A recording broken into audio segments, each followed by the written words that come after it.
भारत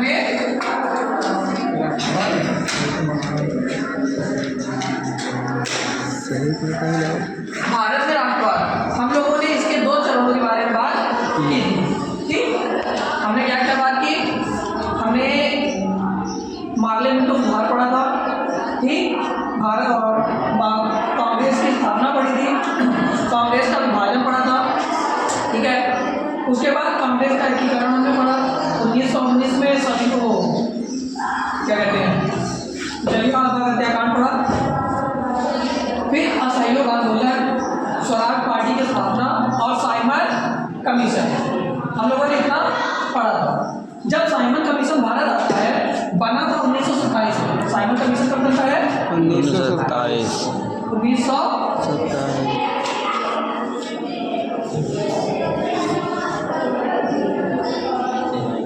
ये 1927 में बना था। इसका बनाने का उद्देश्य ये था कि इस चीज का पता लगाना, इसको जो बनाया गया था, अंग्रेजों ने ये करके बनाया था इसको कि जाके आप लोग भारत में इस चीज का पता लगाएं कि क्या भारत के लोग संविधान बनाने के लिए तैयार हैं या नहीं। मतलब क्या उनके अंदर इतनी क्षमता है कि वो संविधान बना सकते हैं कि नहीं। ये भारत कब आता है? 1927 में ये बना। और भारत कब होता है? 1928 में। इसमें एक भी भारतीय शामिल नहीं थे।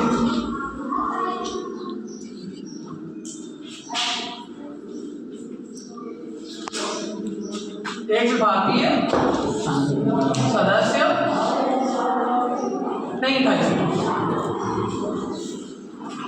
एक भी भारतीय सदस्य न होने की वजह से इसका क्या किया गया? विरोध किया गया।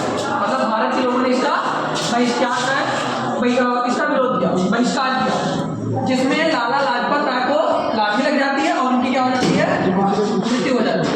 ठीक, जब लाला लाजपत राय की मृत्यु हो गई तो इसका विरोध और बढ़ गया। तब जो अंग्रेजी सरकार थी, अंग्रेजी सरकार ने भारत के लोगों को चुनौती दी। उस समय जो भारत का वायसराय था वो था बिकन हेड। कौन था? बिकन हेड। बिकन हेड ये भारत का वायसराय था।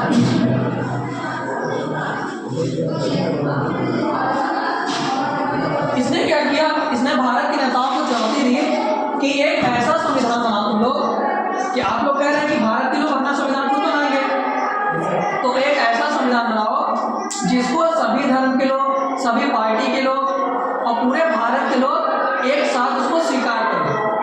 मतलब इसमें कोई लड़ाई झगड़ा ना हो। ठीक है, कौन बोला है?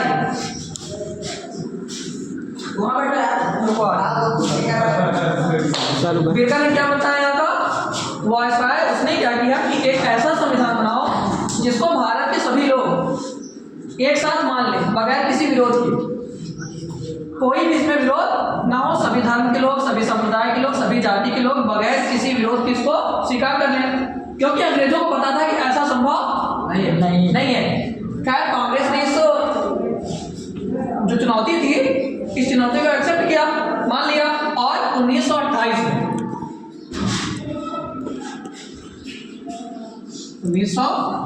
में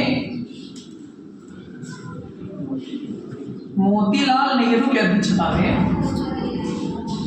ये अध्यक्ष थे, बनाई गई नेहरू कमेटी। मतलब इसमें कुछ सदस्यों को शामिल किया गया और उनको ये काम दिया गया कि आप लोग एक संविधान बनाएं जिसको सब लोग क्या करें? एक्सेप्ट करें, मान लें। मोतीलाल नेहरू ने वो बनाई। ठीक, और एक रिपोर्ट पेश की जिसको कहते हैं नेहरू रिपोर्ट। क्या कहते हैं इसको?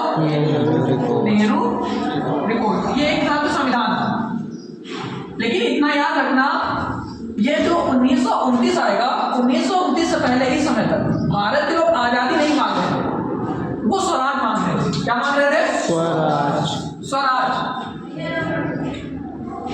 स्वराज का मतलब होता है, स्वराज का मतलब ये होता है कि राजा अंग्रेजी रहे लेकिन शासन हम चलाएंगे। ठीक है, नाम अंग्रेजों का होगा और काम हमारा। ये स्वराज मांग रहे थे। नेहरू रिपोर्ट आती है। नेहरू रिपोर्ट में ये कहा गया कि भारत को एक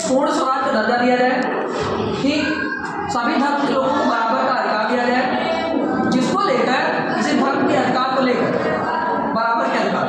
भारत में क्या हो गई, भारत के जितने भी और पार्टियां थी उनके बीच में लड़ाइयाँ हुई। जैसे हिंदू महासभा ये चाहती थी कि जो भारत है वहाँ पे हिंदुओं का प्रतिनिधित्व ज़्यादा हो। हिंदू महासभा का ये मानना था कि भारत में हिंदुओं की जनसंख्या ज़्यादा है, इसीलिए ज़्यादा अधिकार किसके पास होने चाहिए, हिंदुओं के पास। हिंदू महासभा क्या चाहती थी, ज़्यादा अधिकार ज़्यादा जनसंख्या हिंदुओं के पास है तो ज़्यादा अधिकार किसके पास होने चाहिए, हिंदुओं के पास। और इसका विरोध जब उन्होंने किया कि सबको बराबर अधिकार ना मिले, तो इसके जवाब मोहम्मद अली जिन्ना ने 14 मांगे अपने कि हमें कम से कम 14 मांग दोगे, हमारी 14 बातों को मानोगे तब हम इस रिपोर्ट को स्वीकार करेंगे। और आपसी विवाद हो, आपस में क्या हो गया, विवाद, जिसकी वजह से ये जो नेहरू रिपोर्ट है ये क्या हो गई, ये रद्द हो गई।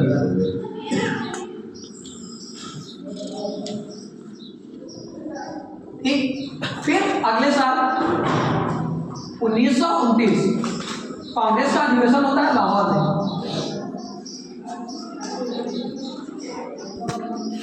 कांग्रेस का अधिवेशन होता है लाहौर, और इसके जो अध्यक्ष बने वो थे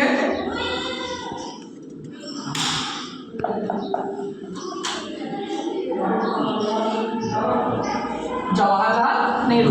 और इसी अधिवेशन में पहली बार जो ये स्वराज मांग रहे थे ना, स्वराज के लक्ष्य को हटा दिया गया, स्वराज के लक्ष्य को हटा दिया गया। अब मांगा गया पूर्ण स्वतंत्रता। क्या मांगा गया, पूर्ण स्वतंत्रता, पूर्ण स्वतंत्रता या पूर्ण स्वाधीनता। मतलब अब इन्होंने कहा है कि हमें पूरा भारत चाहिए, अब हमें ये नहीं चाहिए कि आपका नाम रहेगा हम राज करें, अब ऐसा करो कि तुम लोग भारत छोड़ के जाओ। ठीक, यह अधिवेशन दिसंबर में हुआ था, और यहाँ पे क्या मांग रखी गई, हमें क्या चाहिए, पूर्ण स्वतंत्रता। और इसी को मनाने के लिए, ठीक है, पहली बार 26 जनवरी 1930, ठीक है, इसी लाहौर में ही रावी नदी के किनारे, रावी नदी के किनारे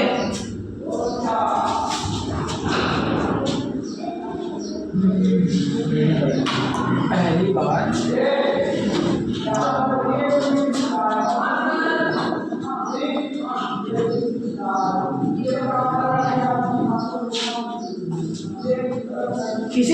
इसी चीज को सेलिब्रेट करने के लिए क्या किया गया कि पहली बार 26 जनवरी 1930 को रावी नदी किनारे क्या फहराया गया, तिरंगा। और स्वयं को स्वतंत्र घोषित किया गया। क्या लोगों ने पूछा, स्वतंत्र क्या, हम क्या हैं, हम आजाद हैं। अब अंग्रेजों के खिलाफ जो लड़ाई होगी, अब अपने देश को पाने के लिए, और हर साल 26 जनवरी को वो लोग क्या मनाते थे, स्वतंत्रता। तो अगर कोई पूछे कि भारत के संविधान को 26 जनवरी को लागू क्यों किया गया था ना, 1930 से लेकर 1947 तक लोग 26 जनवरी को स्वतंत्रता दिवस मनाते थे, लेकिन जब भारत आजाद हुआ तो 15 अगस्त का दिन था। तो अब जब 1948 आएगा तो लोग कब मनाएंगे, 15 अगस्त को। लेकिन 1930 का हमारे जीवन में क्या था, बहुत बड़ा महत्व, क्योंकि इसी दिन हमने पहली बार आज़ादी की घोषणा की थी। तो लोग इस जनवरी को, 26 जनवरी को भूल ना जाए, इसीलिए संविधान को लागू करने का डेट ही 26 जनवरी चुना था। दोनों डेट को हम लोग क्या कर सके, मना सके। ठीक है, 1930 को ये हुआ, क्या कहते हैं, पहली बार तिरंगा फहराया गया। ठीक, उसके बाद क्या करते हैं, अंग्रेजों ने भारत में नमक पर टैक्स क्या किया, बढ़ा दिया।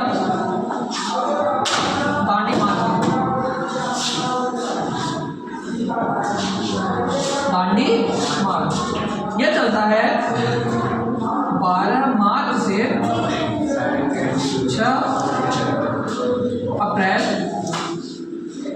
1930।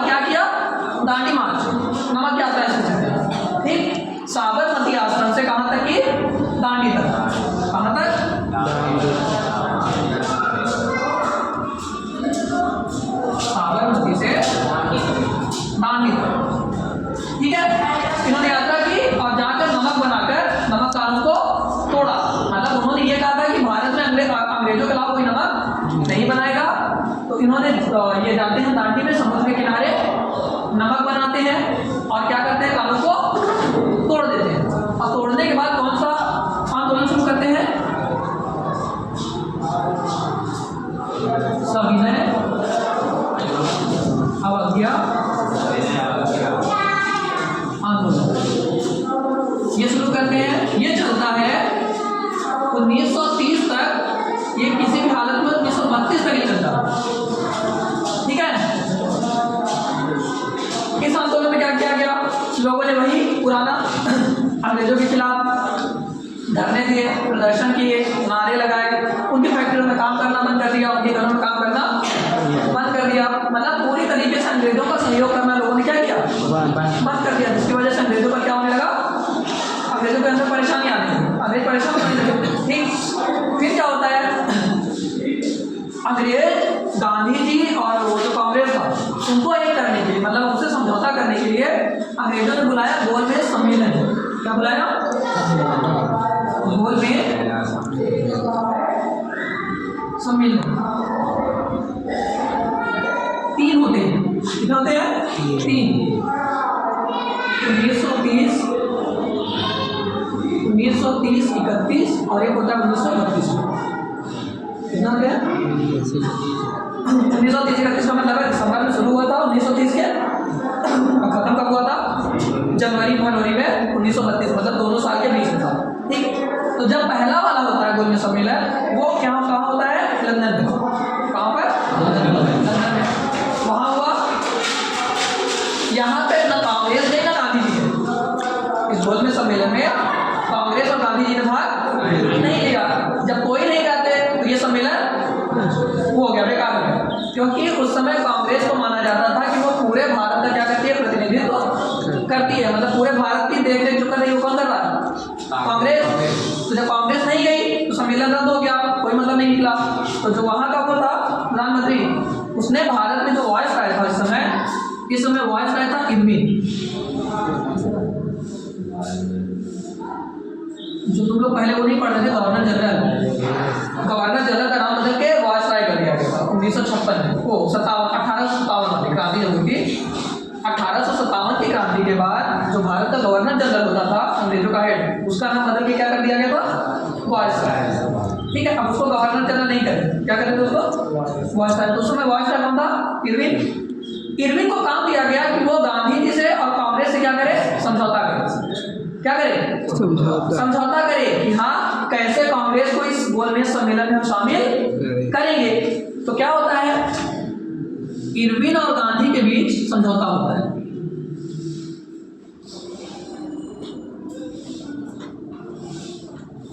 उन्नीस सौ 1931 में इस सम्मेलन में गांधी जी ने कुछ शर्तें रखी। क्या शर्तें रखी, कि जितने भी लोग इस सविनय अवज्ञा आंदोलन में अंग्रेजों ने बंदी बनाए थे, लाखों लोगों को पकड़ा हुआ था, अंग्रेजों ने लाखों लोगों को बंदी बनाया हुआ था। तो गांधी जी ने ये वो रखा वहां पे शर्त कि जितने लोगों को यहाँ आपने बंदी बनाया है उन सबको क्या किया जाए, रिहा कर दिया जाए, छोड़ दिया जाए। दूसरी शर्त क्या थी कि कांग्रेस तभी जाएगी सम्मेलन में भाग लेने जब उसको यथोचित सम्मान मिलेगा, मतलब पूरा सम्मान के साथ अगर उसको वहां रखा जाएगा तब कांग्रेस उस सम्मेलन में भाग लेने जाएगी। खैर मामला तय हो गया, इरविन ने सबको छोड़ दिया, सिर्फ 3 को छोड़कर इरविन ने क्या किया, सबको छोड़ दिया। कौन सा था, भगत सिंह, सुखदेव और राजगुरु। डेट फांसी कब दी गई थी, सुखदेव और राजगुरु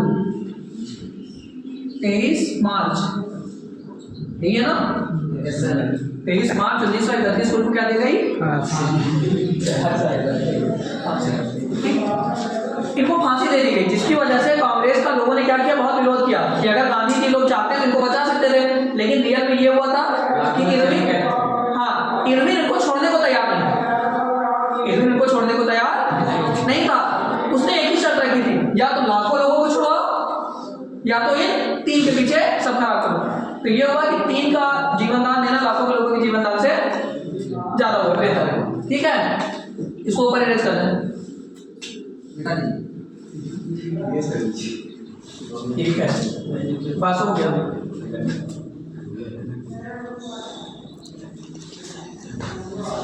ठीक, फिर गांधी जी जाते हैं भाग लेने, द्वितीय गोलमेज सम्मेलन में गांधी जी भाग लेने जाते हैं, जो ये वाला हुआ था, इसमें गांधी जी ने क्या लिया, भाग लिया।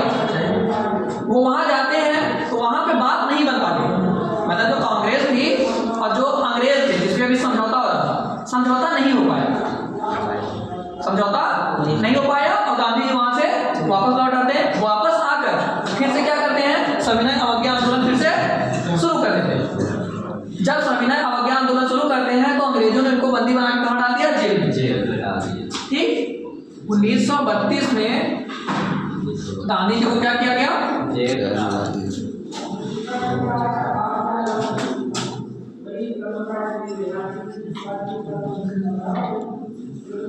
जरवदा जेल में रखा गया, कहाँ, पुणे में, पुणे महाराष्ट्र। गांधी जी को जेल, गांधी जी को कहाँ कैद करके रखा गया, जरवदा जेल में।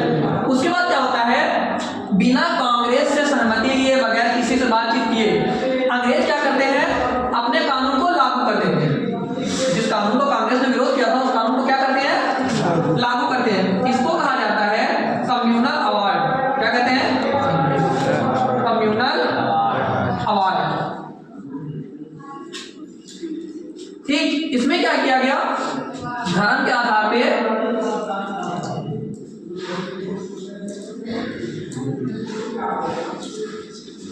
धर्म के आधार पर दलित और हिंदुओं को बांटा गया।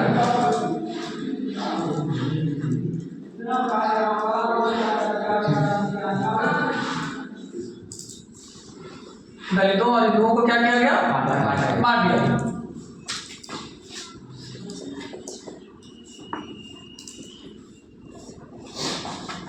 ठीक, मतलब ये कहा गया कि दलित अब हिंदुओं से क्या रहेंगे, अलग रहेंगे, वो अपना चुनाव खुद लड़ेंगे और उनको वोट देने का अधिकार किसको होगा, सिर्फ दलितों को। जैसे मुसलमानों के साथ क्या था 1909 में कि मुसलमान जहां जाना है वहां मुस्लिम वोट लड़ेंगे, वो चुनाव लड़ेंगे और उनको वोट देने का अधिकार किसको होगा, सिर्फ मुस्लिमों को। इसी तरीके से दलितों के साथ किया गया कि जहां दलित जाना है वहां पे दलित चुनाव लड़ेंगे और दलितों को वोट देने का अधिकार किसको होगा, सिर्फ दलितों को। इसका विरोध किया गया। इसके विरोध में क्या होता है, पूना पैक्ट होता है। क्या होता है, पूना पैक्ट, समझौता था। हाँ, गांधी जी और अंबेडकर के बीच।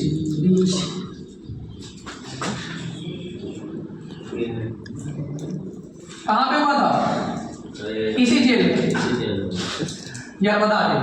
ठीक, इसमें यह किया गया कि लोगों ने मिलकर आपस में समझौता किया कि हिंदू और दलित अलग नहीं होंगे। दलित लोग हिंदुओं को, जो हिंदू लोग हैं वो दलितों को कुछ अधिकार देंगे और उनको कुछ सीटें आरक्षित कर दी जाएंगी। क्या मतलब, इतने सीट पर दलित चुनाव लड़ पाएंगे। ठीक है, उसके बाद क्या आता है, 1935 का अधिनियम आता है। 1935 का भारत शासन अधिनियम आता है।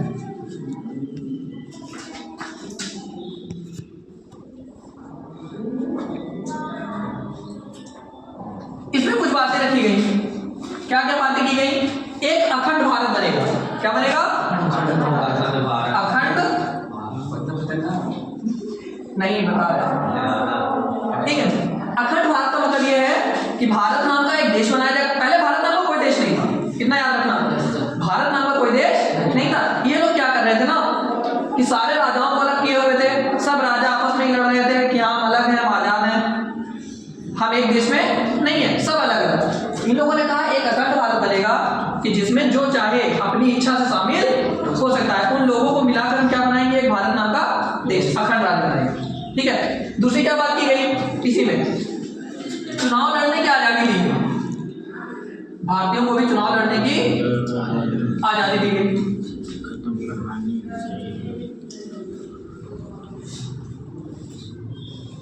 ठीक है, लोगों को मूल अधिकारों के बारे में बताया गया। इसमें बहुत सी चीजें आई जो आज हमारे संविधान में दिखती हैं, उसमें से लगभग 250 चीजें यहाँ से हैं। हमारे संविधान में जितनी चीजें दिख रही हैं उसमें से 250 चीजें इस अधिनियम से आई। ठीक, जैसे मूल अधिकार, बैंक वाला, जितनी भी चीजें हैं सब यहीं से आई हुई। खैर, दो चीजें हमारी महत्वपूर्ण थी कि एक अखंड भारत बनेगा और चुनाव लड़ने मिली? क्या मिली? आज़ादी मिली। जब आज़ादी मिलती है चुनाव लड़ने की, तो पहली बार भारत में क्या होते हैं? आम चुनाव होते हैं।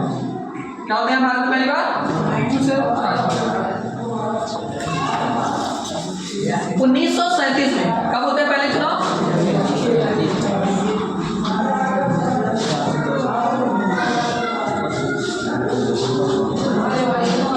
अनुज, पहली बार आम चुनाव होते हैं। इस आम चुनाव में 11 जगहों पर चुनाव हुए। कितनी जगहों पर?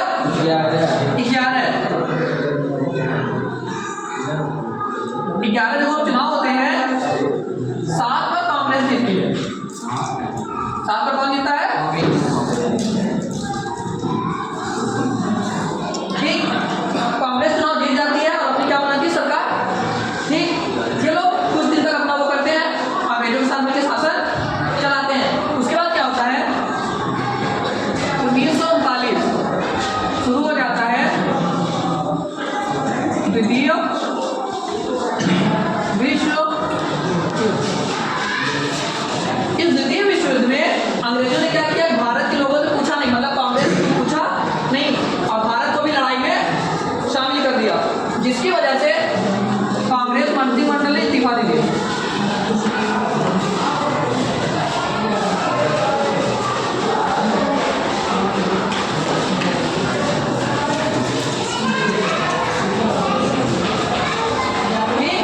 कांग्रेस ने क्या किया? जहां 7 जगहों पर सरकार बनी थी, उसने क्या किया? इस्तीफा दे दिया। क्यों दिया था? क्योंकि द्वितीय विश्व युद्ध में अंग्रेजों ने बिना कांग्रेस से पूछे भारत को क्या किया था? युद्ध में शामिल कर लिया था। और कांग्रेस को यह लगता था कि हाँ, भारत में सबसे बड़ी पार्टी है, भारत में कुछ भी करना होगा तो हमसे भी पूछना क्या है? जरूरी। कांग्रेस इस समय तो बहुत ताकतवर हो चुकी है। तो जब अंग्रेजों ने पूछा नहीं, तो कांग्रेस ने विरोध में क्या किया? इस्तीफा दे दिया। और फिर वही हड़ताल, प्रदर्शन, नारेबाजी, अंग्रेजों के खिलाफ लोगों को करना, ये करना, ये सारे काम करने लगे। और यहीं से हमारा जो तीसरा चरण था वो क्या होता है? पूरा।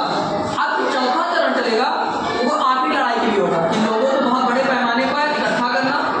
ठीक, इसी में हम पढ़ेंगे बेवेल योजना, इसी में 1940 में पढ़ेंगे। ठीक, फिर हम भारत छोड़ो आंदोलन पढ़ेंगे, गांधी जी ने करोड़ों का नारा दिया था, कैबिनेट मिशन पढ़ेंगे।